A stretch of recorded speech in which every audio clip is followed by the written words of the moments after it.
नमस्कार मेरे प्यारे साथियों, स्वागत है आपका अपने YouTube चैनल पवन हिस्ट्री क्लासेस में। साथियों, आज हम जानेंगे कि भारत पर कौन से विदेशी आक्रमण सर्वप्रथम करने वाले थे। किन्होंने सबसे पहले भारत पर आक्रमण सर्वप्रथम किया था। इनसे किस प्रकार से पेपरों में क्वेश्चन पूछे जाते हैं उनके बारे में पढ़ेंगे, क्योंकि ज़्यादातर जो क्वेश्चन है वो पेपरों में इस प्रकार से पूछे जाते थे कि विदेशी आक्रमणकारियों का, उनके वंशों का क्रम दे दिया जाता है, समय दे दिया जाता है और मिलान करने के लिए दे दिए जाते हैं कि किसने सबसे पहले भारत पर आक्रमण करा। तो आज हम उनके बारे में जानेंगे कि किस प्रकार से। अगर हम बात करें सबसे पहले आक्रमण करने वाले कौन थे, तो सबसे पहले जो आक्रमण करने वाले थे भारत पर, भाई देखो, एक तरफ उत्तर वैदिक काल था, उसी समय भगवान महावीर का भी समय था, भगवान बुद्ध का भी समय था, और एक विदेशी शक्ति भी उस समय भारत के उत्तरी पश्चिमी सीमा पर आक्रमण कर रही थी। तो वो थे सबसे पहले आक्रमण करने वाले ईरानी। ईरानियों में भी सबसे पहले सायरस थे, जिन्होंने हकामी राजवंश था, सायरस था। ठीक है, सायरस ने सबसे पहले, उनका जो समय था 599, कहीं कहीं पर 558 के आसपास भी उनका समय दिया जाता है। तो सबसे पहले विदेशी आक्रमण करने वाले थे सायरस, उसके बाद में यूनानी, उनके बाद में यूनानी थे। यूनानियों में सबसे पहले सिकंदर, और सिकंदर के बाद में इंडो यूनानी या बैक्ट्रिया ग्रीक। तो इनके बारे में हम अब जानेंगे कि सबसे पहले भारत पर कौन कौन से ऐसे शासक थे जिन्होंने आक्रमण किए थे। तो मेरे प्यारे साथियों, देरी ना करते हुए मेरी वीडियो को लाइक, शेयर और चैनल को सब्सक्राइब करना ना भूलें। ये हमारा इंडो यूनानी बैक्ट्रियन ग्रीक टॉपिक फर्स्ट है। क्या टॉपिक फर्स्ट है? इससे हम जानेंगे कि सबसे पहले कौन कौन से राजवंशों ने भारत पर आक्रमण किया था। तो मेरे प्यारे साथियों, शुरू करते हैं बिना देरी करें। भाई, सबसे पहले भारत पर आक्रमण करने वाले थे ईरानी, जिन्होंने 599 या कहीं कहीं पर 558 भी है, उन्होंने भारत पर आक्रमण किया था, जो कि सायरस द्वितीय थे। ठीक है ना, दारा, जिनको हम दारा के नाम से भी जानते हैं, हकामी राजवंश था। उसके बाद में आए थे सिकंदर। सिकंदर के लौटने के बाद में भारत के बहुत बड़े भूभाग पर सिकंदर के जो सेनापति थे सेल्यूकस, उनका राज हो गया था। ठीक है, जब उनका राज हो गया तो उनके राज में फिर चंद्रगुप्त मौर्य जी आ गए, तो उन्होंने एक संधि कर ली। तो एक तरफ हमारा मौर्य वंश चल रहा था और एक ही तरफ विदेशी शक्तियां भी एक साइड में, एक तरह से साइड में पनप रहे थे उत्तर पश्चिमी सीमाओं पर। तो सेल्यूकस में जब मध्य एशिया, इनकी परिस्थिति ऐसी थी कि मध्य एशिया की इनकी जो तत्कालीन राजनीतिक थी, जिसके कारण इन्होंने भारत की तरफ रुख किया और ये भारत की तरफ चालू हो गए आना, यानी आक्रमण करना इन्होंने स्टार्ट कर दिया। तो सबसे पहले बात करेंगे सिकंदर के सेनापति की। सिकंदर जी तो चले गए, लेकिन उनके सेनापति जी ने भारत के कुछ हिस्सों पर राज किया था। तो क्या था, सेल्यूकस ने मध्य एशिया पर अपना साम्राज्य स्थापित किया था। सिकंदर के बाद सेल्यूकस ने मध्य एशिया पर अपना साम्राज्य स्थापित किया।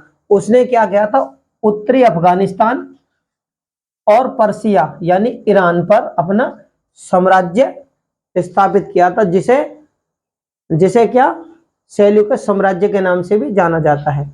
क्या, सेल्यूकस साम्राज्य के नाम से भी इसे जाना जाता है।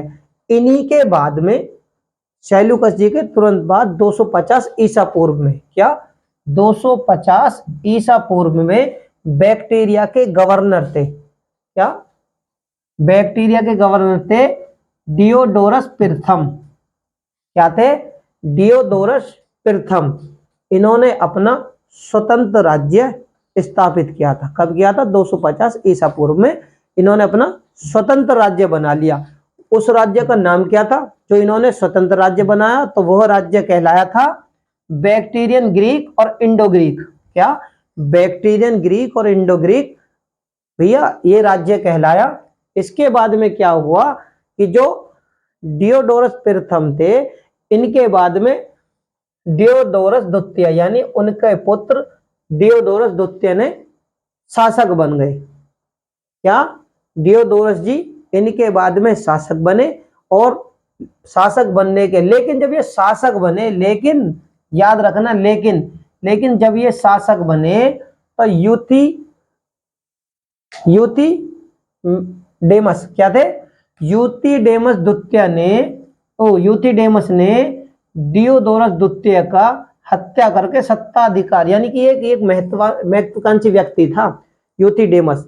इन्होंने क्या किया, धोखे से, क्योंकि महत्वाकांक्षी तो थे, मौके की तलाश में थे, तो इन्होंने क्या करा, ये जो थे डियोडोरस द्वितीय यानी प्रथम के पुत्र, डियोडोरस द्वितीय थे जो कि डियोडोरस प्रथम के पुत्र थे। इन्होंने इनकी हत्या कर अपनी सत्ता यानी गद्दी पर अधिकार कर लिया। तो क्या हुआ, किसका अधिकार हो गया? यूथिडेमस जी का अधिकार हो गया। उसी के बाद में क्या कि सीरिया के शासक थे नए सीरिया के शासक थे, कौन थे? एंटियोकस तृतीय क्या है? ये सीरिया के शासक थे। इन्होंने हाँ जी बैक्टीरिया में इनकी सत्ता मान ली। बैक्टीरिया में यूथिडेमस की सीरिया के शासक एंटियोकस जी तृतीय जी ने कहा कि हाँ तुम बैक्टीरिया के राजा हो, हमने तुम्हारी सत्ता मान ली कि तुम यहाँ शक्तिशाली हो, तुमने यहाँ पर सिंहासन बना लिया। ये जो यूथिडेमस का पुत्र था, सत्ता मान ली इसी में यूथिडेमस का पुत्र क्या कौन था? यूथिडेमस के पुत्र, जब भैया इनकी सत्ता वहां पर हो गई बैक्टीरियन ग्रीक में, तो बैक्टीरिया में जब इनकी सत्ता हो गई और सीरिया के शासक ने इनकी सत्ता मान ली, तो इसके बाद में इनका जो पुत्र था डेमेटियस प्रथम, क्या? डेमेटियस प्रथम इनका पुत्र था, जिसने 189 से ईसा पूर्व से 171 ईसा पूर्व, क्या 189 ईसा पूर्व से 171 ईसा पूर्व भारत पर पहला सफल यवन आक्रमण किया। यानी कि भारत पर सफल यवन यानी यूनानी आक्रमण करने वाले कौन से हो गए? अब डेमेट्रियस प्रथम जी ने कर दिया। अब इन्होंने अपनी राजधानी पहली कहां बसाई थी? पहली इनकी राजधानी कौन सी? साकल। इनकी राजधानी केवल साकल थी उस समय तक।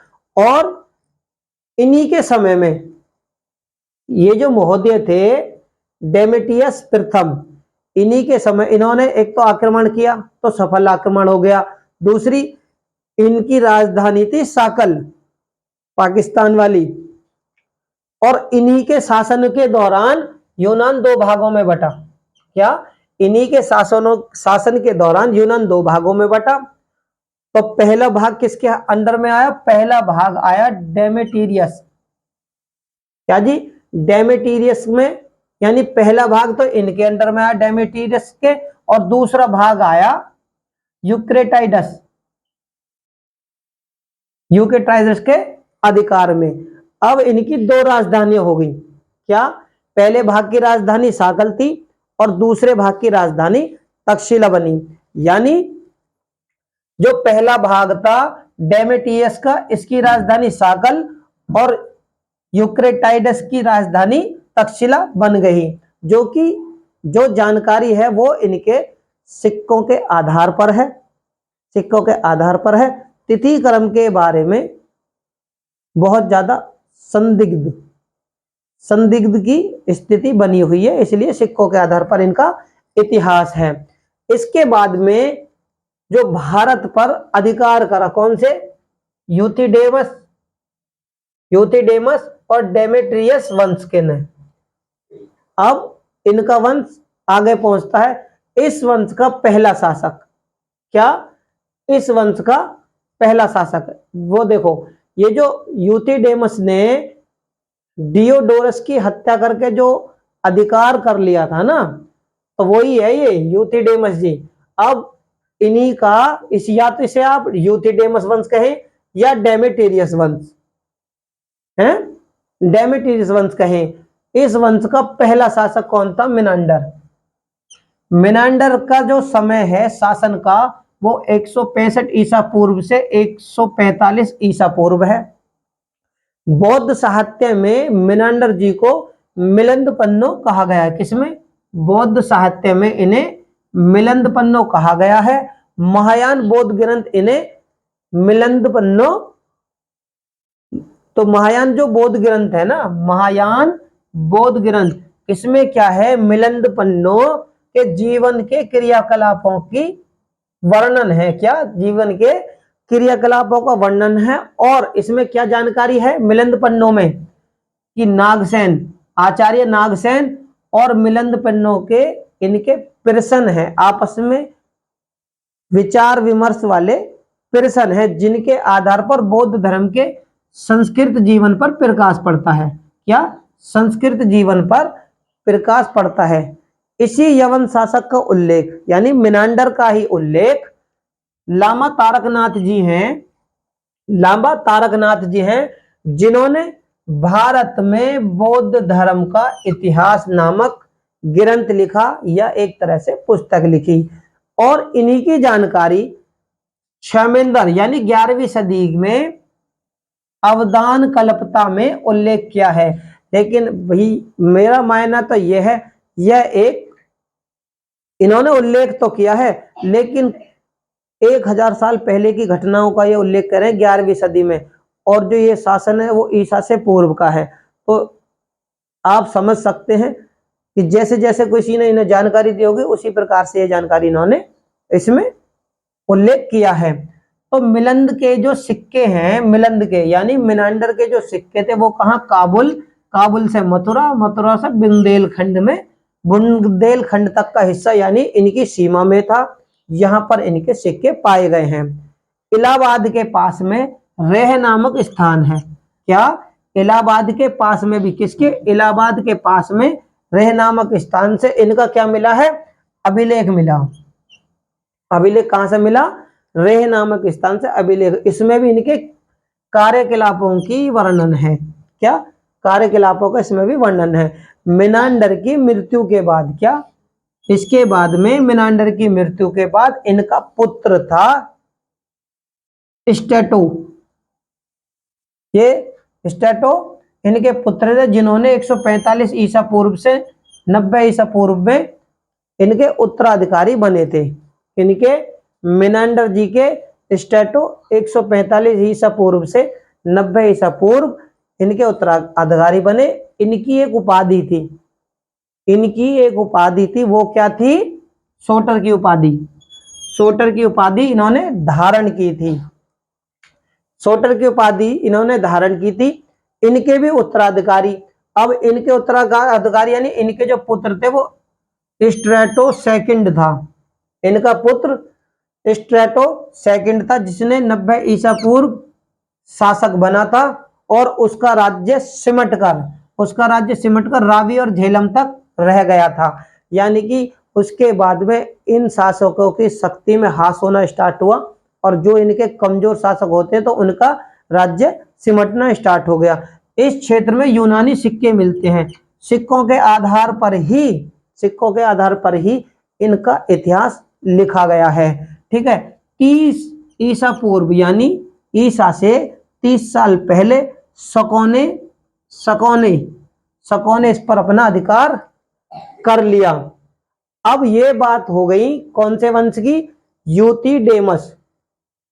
अब उसके बाद कौन थे, यूक्रेटाइडस वंश, यानी कि ये वाले, क्योंकि इसके दो भाग थे। एक वंश की जानकारी हमने अभी इसमें पढ़ी, अब इनके दूसरे वंश की हम जानेंगे, दूसरे वंश के बारे में। तो दूसरा वंश कौन था यूक्रेटाइडस। ये यूनान का दूसरा वंश था, जिनकी राजधानी क्या थी, तक्षशिला, जो कि मैंने पहले भी आपको बताया। इसमें क्या था, स्ट्रैम्बो और जस्टिन इसके विवरणों का उल्लेख करता है। यानी कि ये दो विद्वान हैं, स्ट्रैम्बो जस्टिन, जो ये मानते हैं कि यूक्रेटाइडस वंश था, इसलिए ये अपने पुस्तकों में, अपने ग्रंथों में इसका उल्लेख करते हैं। यूक्रेटाइडस ने भारत पर विजय प्राप्त की, और उसके बाद में इसका पुत्र थे हेलियोक्लीज। इनके पुत्र कौन थे, हेलियोक्लीज। अब इन्होंने क्या करा, इनके पुत्र ने अपने पिता की हत्या करके सत्ता ग्रहण कर ली। इन्होंने अपने पिता की हत्या कर दी और सिंहासन पर अधिकार कर लिया। इनका जो समय है, जो कि हमें मालूम पड़ता है इनके सिक्कों से, कि भैया 159 से 158 ईसा पूर्व, यानी सिक्कों के आधार पर यह अनुमान है। मैंने आपको पहले भी यही चीज बताई है कि साक्ष्य हैं केवल सिक्कों के आधार पर, इनके इतिहास के बारे में हम जानते हैं। ठीक है, सिक्कों के आधार पर इनका अनुमान है। इनसे क्या है, इन्होंने क्या करता, पर्थियनों और शकों से संघर्ष किया था। ये जो महोदय हैं हिलियोक्लीज जी ने अपना शासन स्टार्ट किया 159-58 ईसा पूर्व। तो इन्होंने उसी दौरान जब ये शासक बने तो इन्होंने पार्थियनों और शकों से संघर्ष किया। इनका जो अंतिम शासक था इस वंश का, एंटियल क्रीडस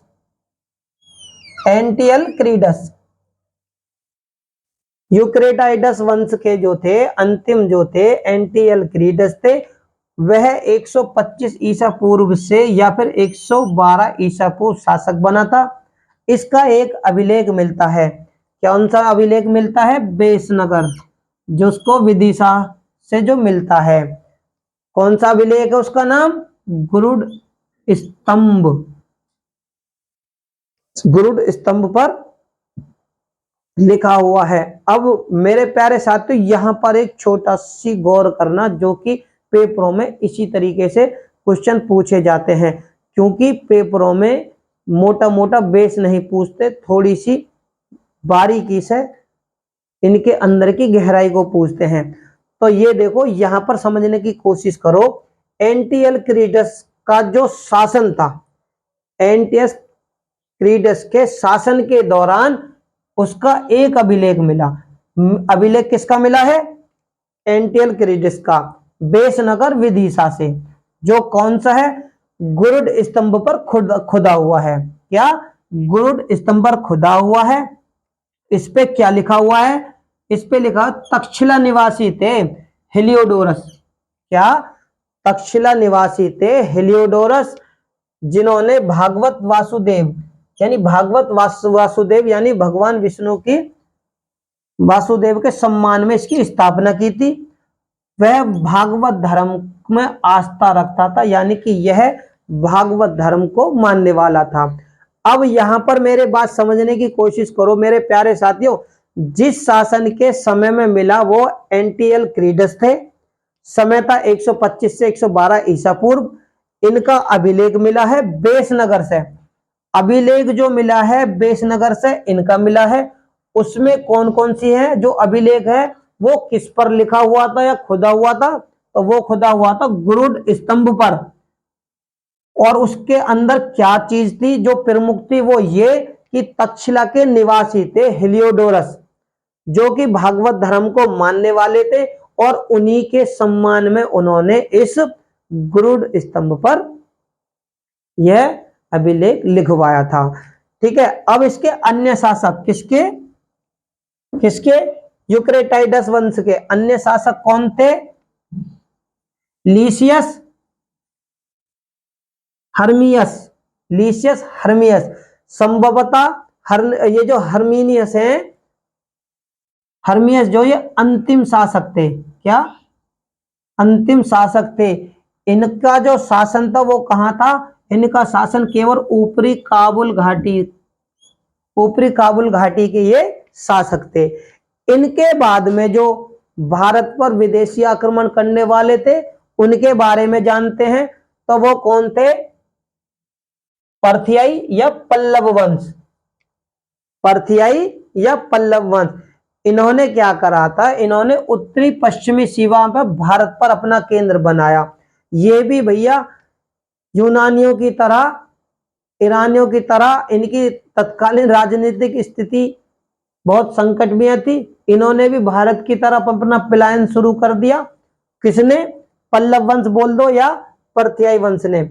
और जब इन्होंने कर दिया तो इन्होंने अपना केंद्र कहां बना लिया, अपने शासन का केंद्र वो उत्तर पश्चिमी भारत को बनाया। ये मूलतः कहां के निवासी थे, तो भैया ईरान के। कहां के, ईरान के। यानी ईरान से भी ये खाना बदोश मानो एक तरह से। वहां से इनके अंदर तत्कालीन राजनीतिक स्थिति ऐसी होंगी कि शायद इन्होंने आपस में संघर्ष हुआ हो और ये वहां से खदेड़ दिए गए हो। जब ये खदेड़ दिए तो इन्होंने भारत की तरफ चलो, वहां पे देखते हैं अपना कोई नया साम्राज्य बनाएंगे। तो भैया ये वहां से ईरान के निवासी थे, उत्तर पश्चिमी भारत पर इन्होंने अपना केंद्र बना लिया। ये क्या है, ये यूनानियों से स्वतंत्र तो हुए थे, यानी इनके ऊपर जो अधिकार था वो यूनानियों का था। तो यूनानियों से भैया संघर्ष, पक्का संघर्ष हुआ होगा उसी समय, तो ये यूनानियों से स्वतंत्र हो गए। अब इसके बाद में यूक्रेटाइडस के, ये जो वंश था यूक्रेटाइडस के समय में ही पर्थिया के जो शासक थे वो थे मित्रोटेडस ने पंजाब और सिंध पर अधिकार किया था। मित्रोटेडस ने पंजाब और सिंध पर अधिकार किया था, किसके, यूक्रेटाइडस, यानी कि यूक्रेटाइडस जो यूनानियन के दूसरे वाले वंश था यूनान का, उसके समय में इन्होंने, पर्शिया के कौन हो गए, पल्लव वंश के, ये इन्होंने क्या करा, इसी के समय में यहां पर अधिकार कर लिया। यानी कि उस समय ये मिथ्रोडेटस ने पंजाब और सिंध पर अधिकार कर लिया, जो कि पर्शिया के थे। पर्शिया यानी पल्लव वंश के, किसका समय था, यूनानियों के समय में। ये जो यूक्रेटाइडस वंश था, दूसरा वाला वंश जिसकी राजधानी तक्षशिला थी, तो उसी के समय में यानी पल्लव वंश के जो शासक थे ये मिथ्रोटेडस ने, इसने पंजाब और सिंध पर पहले ही अधिकार कर लिया। यानी कि इस वंश की शक्ति कमजोर होती चली गई, तो इन्होंने वहां पर अधिकार कर लिया। पहला शासक इनके पहला जो शासक था पल्लवों का, पहला शासक वोनोनीज था, जो कि पूर्वी ईरान और पार्थिव का गवर्नर था। या उस समय पल्लव वंश का वोनोनीज उस समय गवर्नर था, कहां का, पूर्वी ईरान और पर्शिया का गवर्नर। इसका प्रभाव कहां पर था, दक्षिणी अफगानिस्तान और पूर्वी ईरान में था। भारत में इसने कभी प्रवेश नहीं किया। यहां से एक चीज जो महत्वपूर्ण है, हो सकता है पेपरों में इस तरह की चीज पूछ ली जाए कि कौन से वंश के शासक ने भारत में प्रवेश नहीं किया, तो वो कौन थे, ये जो गवर्नर थे ईरान के, कौन से,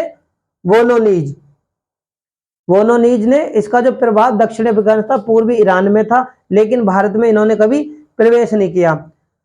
गंडोफर्नीज ये सबसे शक्तिशाली शासक थे, यह बोल सकते हैं, सबसे शक्तिशाली शासक थे, यह बोल सकते हैं। लेकिन इसके समय की जो महत्वपूर्ण प्रमुख घटनाएं हैं वो केवल हमें जो मिलती हैं इतिहास में, वो ये कि इनके समय में ईसाई धर्म का प्रचार करने वाले जो संत थे, संत थॉमस भारत आए थे।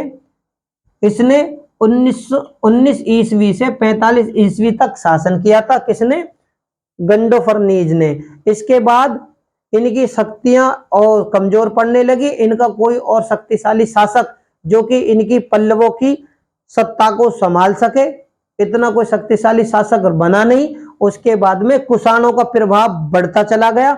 जब कुषाणों का प्रभाव बढ़ा तो कुषाणों ने गंधार प्रदेश में पर्थियानों को पराजित कर स्वयं सत्ता प्राप्त कर ली, यानी इनका अंत हो गया। और यहां से कुषाणों ने अपना भारत पर साम्राज्य स्थापित किया। उसके बारे में मेरे प्यारे साथियों हम अगली वीडियो में जानेंगे कि कुषाणों के कौन कौन से राजवंश थे। कुषाणों में भी कुषाण और कनिष्क दो तरह से राजवंश थे, है तो वो एक ही जाति के, एक ही वंश के, लेकिन उसमें भी दो शाखाएं थी। उनके बारे में हम आने वाली वीडियो में जानेंगे। तो मेरे प्यारे साथियों, इन वंशों के अंतर्गत, विदेशी आक्रमणकारियों के अंतर्गत जितने भी पेपर क्वेश्चनों में पूछे जाते हैं वो केवल इन्हीं के अंतर्गत आएंगे, इनसे ज्यादा कुछ नहीं पूछे जाएंगे। तो मेरे प्यारे साथियों, उम्मीद करता हूं आपको मेरे समझाने से संतुष्टि मिली हो और विदेशी आक्रमणों के बारे में आपने जाना हो कि किस प्रकार से पेपर में क्वेश्चन पूछे जाते हैं। तो उम्मीद करता हूं आपको मेरी वीडियो अच्छी लगे। अगर मेरी वीडियो आपको अच्छी लगे तो इसे लाइक, शेयर और मेरे चैनल को सब्सक्राइब करना ना भूलें और बेल आइकन को दबाना ना भूलें, ताकि मेरी कोई भी वीडियो हो जो आपको आसानी से मिल जाए। दूसरा, मैंने डिस्क्रिप्शन बॉक्स में लिंक दिया हुआ है, आप उस पर जाकर मेरी पिछली वीडियो को देख सकते हैं। फिर भी मैं एक बार यही दोहराऊंगा, सबसे पहले ईरानियों ने भारत पर आक्रमण किया, उसके बाद यूनानी, सिकंदर ने पहला हकामी वंश था जिसके दारा साइरस थे, उसके बाद में सिकंदर, सिकंदर के जो सेनापति वो सेल्यूकस, उसके बाद में जो शासन करने वाले हैं वो कौन थे, इंडो यूनानी या बैक्टीरियन। बैक्टीरियन में भी 4-5 वंश हैं, यूथिडेमस वंश हो गया, यूक्रेटाइडस वंश हो गया या पल्लव पल्लव वंश हो गया, उसके बाद में कनिक्स कुषाण और उसके बाद में कनिक्स। मौर्य उत्तर काल के ये हैं। वो जो मैंने आपको जो अभी उदाहरण दिए वो इस प्रकार से थे कि भारत पर पहले आक्रमण करने वाले थे ईरानी और सिकंदर। वो कब थे, मौर्यों से पहले। मौर्यों के बाद में जो सबसे पहले आक्रमण करने वाले, मौर्यों के बाद में सबसे पहले आक्रमण करने वाले, तो उनके बारे में मैंने इस वीडियो में बताया। तो जितने भी आक्रमणकारी होंगे उनके बारे में मैं विस्तार से बताऊंगा, किस प्रकार से पेपर में क्वेश्चन भी बनेंगे वो भी मैं अपनी आने वाली वीडियो में आप तक जरूर पहुंचाऊंगा। तो अगर मेरी वीडियो आपको अच्छी लगे तो इसे लाइक, शेयर और चैनल को सब्सक्राइब करना ना भूलें। धन्यवाद।